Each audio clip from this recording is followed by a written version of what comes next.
Ahoy there, me hearties. It's Kerry, Piscean Pirate Queen, down here at my Sacred Heart Soul Care Centre at Christie's Beach. Today I'm going to be talking to you about the new moon in Aquarius, which is happening on the 22nd of January 2023 at 7:23 a.m. Australian Central Daylight Time. Half an hour later in the eastern states, so just adjust your time according to wherever you are in the world. Now, this new moon is in the sign of Aquarius, and Aquarius is all about being ahead of the crowd and having a little bit of a revolution. So Aquarius is a sign of the freedom-loving person who's a bit of a maverick and is always 20 years ahead of the rest of the pack, and then everyone else catches up. So this is a time for us to consider where in our life we'd like more freedom and where in our life we may be a little bit stuck.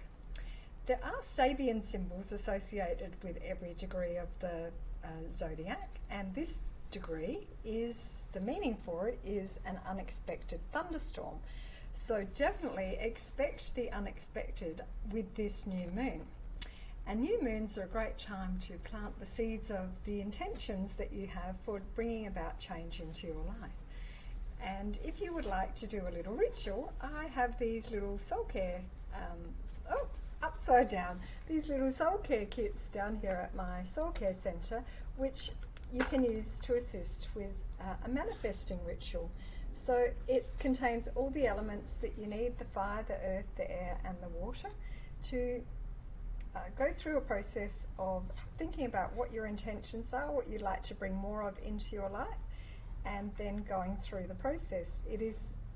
All of the instructions are in there for you. So if you are interested, have a look at my website, which is www.sacredheartsoulcarecentre.com. And also I do have TikTok and Twitter under Piscean Pirate Queen, where you'll find some of my uploads now. And I will be doing new and full moon forecasts throughout 2023, and hopefully general forecasts as well, and doing some celebrity charts as we go along. So Uranus is the planet that rules Aquarius, and Uranus has been in the sign of Taurus since about 2018. Taurus is a fixed sign, and Taurus loves predictability, routine and order. So we really notice it in the 3D world. This constant disruption and adjustment we've had to be making. And so it has been a little bit uncomfortable. People have had to remain really flexible about how they respond, because we haven't had the more kind of conventional or predictable things that Taurians love. Taurus is a fixed sign, and it doesn't really like too much change. Aquarius is also a fixed sign, and it's an air sign. So if you have a look over here, we have these waves, which is like the glyph of Aquarius is these waves, and it's to do with what we describe as the water carrier, pouring the waters of inspiration down onto humanity.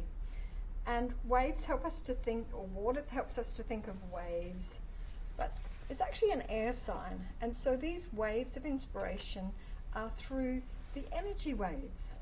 So it's like intuition, inspiration, things that just pop in from the other dimensions. So it's always great to be open to that, especially you can connect to your own guides and ask them for whatever it is you need. There's a spiritual law that they can assist us, but we need to ask for that assistance. And always put protection around yourself when you're doing any kind of spiritual work. I call upon Archangel Michael, which most people do in the spiritual community, and one of the things that you can ask is that Archangel Michael surround your energy fields with a shield of white light, like a suit of armour, just like the knights in the Middle Ages had their metal suits of armour to protect their physical body. We can have a spiritual suit of armour to protect our spiritual body as well, because unfortunately we do share the world with some bad guys. So always protect yourself when you are doing any kind of spiritual work. And now, the next thing I'd like to talk to you about is the actual chart for the new moon. So I'll just hold that up for you now so that you can have a look. So the new moon is over here, and the sun and the moon are always together at a new moon. And you'll see right back behind them here, Pluto in the sign of Capricorn. And in astrology, this is considered a conjunction of Pluto with the Sun and the Moon. So this is going to be a time where there will be unexpected things happening, but there will also be the further exposing of corruption and of some dark activities going on within the institutions that have governed us over the last couple of hundred years. And over the last couple of years, we have seen some of that corruption coming out, where we've seen collusion and corruption and criminal activity even at the highest levels of government, including world government. So now, this is going to continue. Pluto moves into the sign of Aquarius at the end of March 2023, and it will be in this sign of Aquarius for about another 12 to 18 months, and then it will pop back into Capricorn for its last finale of the destruction of the old system. So look forward to that. All right, so what to do with the new moon? Set an intention for where you want more personal freedom in your life. And if you would like to know where Aquarius is in your birth chart, you can contact me for a healing or a reading. I've been an astrologer for over 30 years, and I have made some very accurate predictions based on my astrology, including predicting that Donald Trump would be the president over Hillary Clinton 9 months before anyone else was taking him seriously. So the next thing I would like to talk to you is, speaking of revolution, is the chart for the nation of China. You might be surprised to learn that nations also have charts, not just people. So when a nation is born, a chart is cast. And in the nation of China, the ascendant of the nation is at 1 degree of Aquarius, which just happens to be where this new moon is.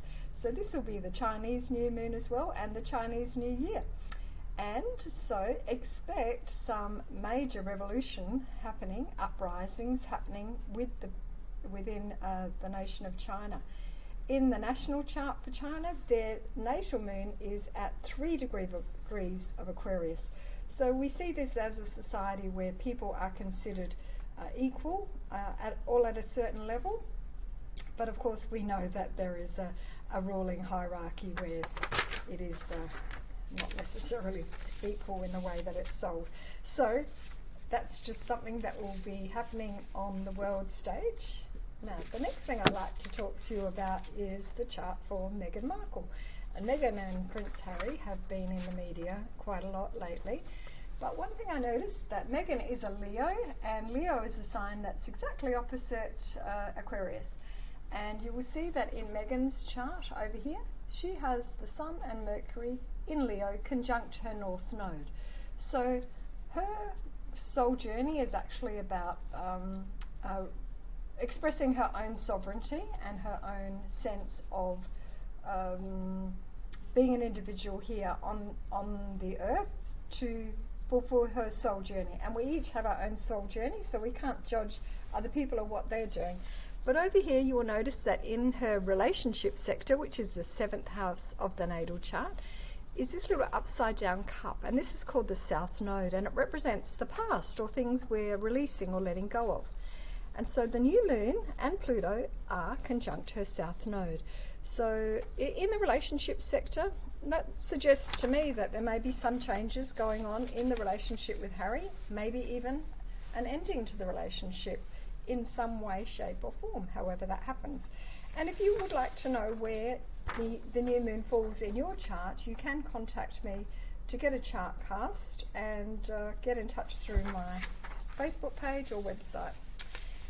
Now, I'd like to talk about how you plant the seeds of your own internal revolution, and I'm going to use a little proverb to do that. This is called, the proverb is, a cat may look at a king, and I mentioned this to someone who had never heard of it.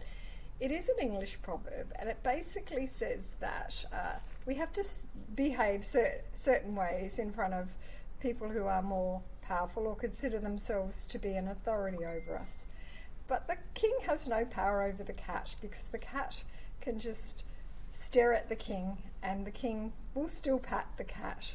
So this is about perspective of who we are and what we're here for.